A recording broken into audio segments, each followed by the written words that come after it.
I think there's a small group of power structures that sit above countries that are running the show. There's no political solution in the West. There's no democracy, it's all a lie. The government is a distraction. The left versus the right is a complete distraction. You need a theatrical moment to define the end of empire and the transition to the New World Order. So there is a way of breaking the system if we wanted, but they don't want you to know that. What's the way?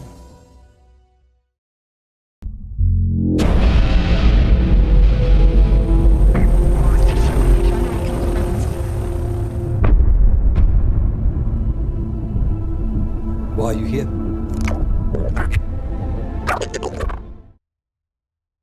Because we've got two of the biggest heavy hitters on the FintWid geopolitical space. It is Professor Jiang from Predictive History and Simon Dixon. If Iran falls, then my argument is that what we emerge in the Middle East is Judaica, where Israel will become the nexus, the focal point of power in the Middle East. Now, when I see Israel as representing Western interest as a money laundering organization to test illegal technology and destabilize the Middle East. But the money ultimately always comes back to Western corporate interest. Okay, I understand. Okay, so it seems to me our disagreement is this. Do you think...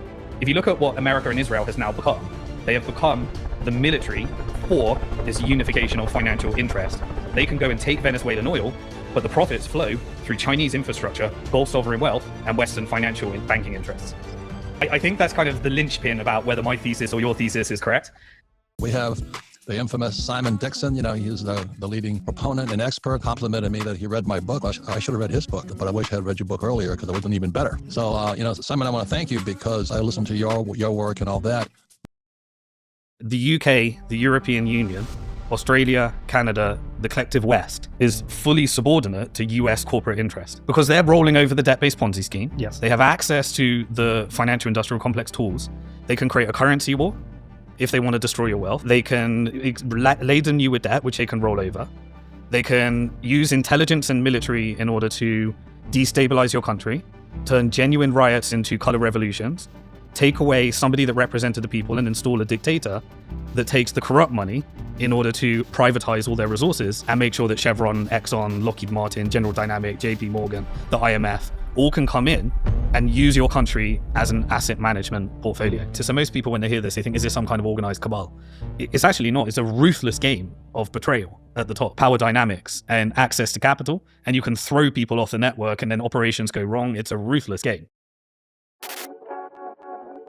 America is getting into this extreme divide and conquer political polarization. You've got suicide rates at all-time high, the 10th largest cause of death in America. You've got drug addiction at all-time high. You've got wealth inequality at extremes that are causing extreme polarization. I know how Wall Street works. I know how Silicon Valley works. How do I get free? So we need to decentralize money. We need to decentralize artificial intelligence, and we need to decentralize control grids through decentralized communities. If you fund your farmer, they want your farmer bankrupt because they want you having artificial food that's manufactured in some technical industrial complex. If you want to know what they want to do to the world, what it could look like, look at what they rebuild in Gaza. Even Max Kaiser acknowledges you, which is pretty good. Schiff hates you too, but anyway, he's a friend of ours. Simon's an early investor in Coinbase, in Kraken, in Bitfinex, in blockchain.com, in Robinhood, in Circle, in Ripple. I mean, it's just this rock star lineup of companies that you found and got in early.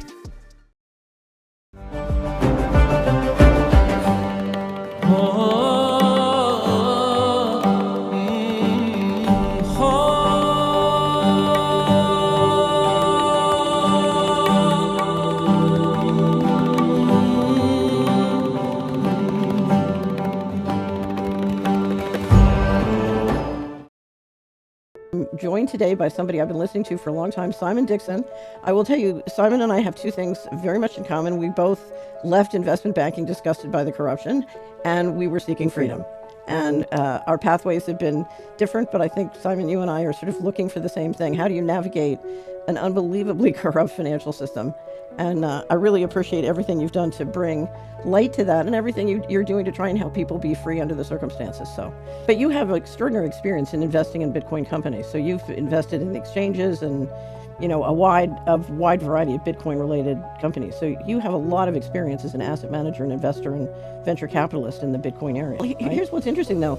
You've learned a lot from failures. So it started with your dad losing his pension fund in the dot-com bubble, which I can't imagine how frustrating that must have been. I was very frustrated during the dot-com bubble. And then, but you had one custodian fraud, essentially, or one fraud in the Bitcoin space, or the crypto space. And you lived through the bankruptcy experience, which is quite an extraordinary experience.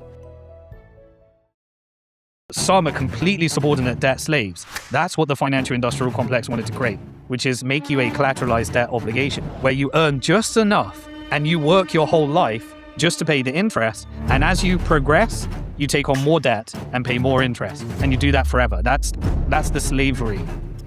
And this is the game of investment banking. You build all the products around it to subordinate governments, companies, and individuals. That's the asset stripping phase. Europe is being systemically asset stripped, and that's why the war with Russia and Ukraine will continue probably for another 3 years. The end game here is, if you look at what Larry Fink will tell you, you will own nothing and be happy. How do you achieve that? And then when you manufacture crisis, each crisis leads to concentrating wealth upwards, and then they want to make you happy. How are they going to make you happy? They can do that by giving you on a universal basic income. And so you reset the world order into multipolarity and build a global control grid. Every capital flow in the world is telling me that that's what's happening when you follow the money. People want an easy conspiracy theory of 300 people sat in a room in an organized cabal. There's no such thing as a democracy. Democracies are captured. Almost every government is subordinate to that capital structure. And so they created an operation called Operation Chokepoint 2.0, where they created companies that you could destroy to remove credibility, manufacture a crisis, take out all the banks that were servicing the crypto companies, and replace them with Wall Street. No personal attack against Michael Saylor. He works for his shareholders. Strategy is doing what it was designed to do, which is create an arbitrage vehicle for manipulating the short-term price of Bitcoin for trying to centralize as much Bitcoin as possible.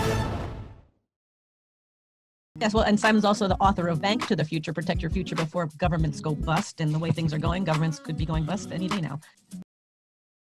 In our last conversation, you were basically setting up that the end of the Iran war would come right in line with the IPOs. I think it's already been signed, and now they're just playing theatrics. They're trying to time it with the liquidity needs of the major IPOs that are coming. Where do you think we're heading next? What's your read on the situation? Who won?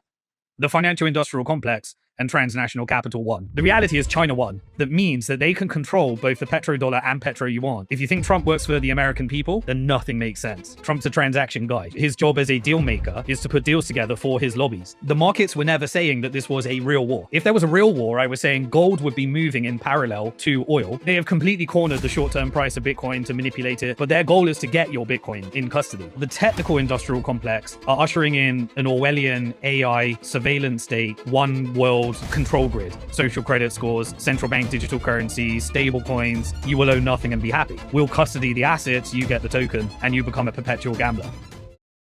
Trump was installed with significant funding from Elon Musk and the technical industrial complex, significant funding from the Mellon banking family and the financial industrial complex, and then the third largest was Mariam Edelson, the connection to Israel and the military industrial complex. 3 of the sharpest minds in finance, intelligence, and surveillance research in one room for the first time. And what they laid out should terrify every single person watching. Don't listen to anything anyone says, let's look at what they do. So whatever Elon says is rubbish, whatever Trump says is rubbish. They mapped the control grid, the $1 trillion print they say is coming, the crypto bill they call a Trojan horse, and the one move you have left before BlackRock owns your entire neighborhood. They're deliberately trying to manufacture civil unrest. I have to take people to a dark place because... No, let's do it. Once you know how the system works, you know how to win. And so here's how we win. We're not going to fix the system, but what we can do is... Absolutely. Commercial banks, they create, dollars, pounds, euros every time they issue a loan. And in order to issue more loans, their first goal is to turn every single individual into a collateralized debt obligation by getting them addicted to debt, either via mortgages, via credit cards, via student loans, via inflation that doesn't increase at the same rate of their wages. You effectively turn every individual into a debt slave. They socialize the losses across all the individuals of a nation, and they privatize the gains. Your vote doesn't matter because they have access to the deep state. And so once you understand this, you realize it's a big club and you're not invited. And we're not in it. I believe right now we are in a shift to multipolarity, and we have created an environment where our governments are fully captured. And once you understand the rules and who's in charge, it's easier to understand where we go next. And our media is just propaganda, 100%. And algorithms are utilized in order to weaponize us as almost like products. But you vote with your money is how you win. If you think that you vote and your politicians need your vote, you're going to lose this game, because the politicians and the presidents and the prime ministers, they all work for lobbies.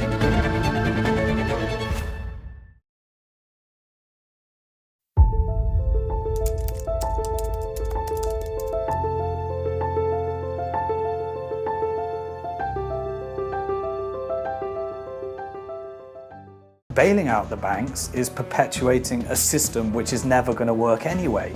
So whatever we do, we're always going to have this cycle until we separate how money is created and the activities of banking. Then the banks can do as they wish. They're a normal business like everyone else.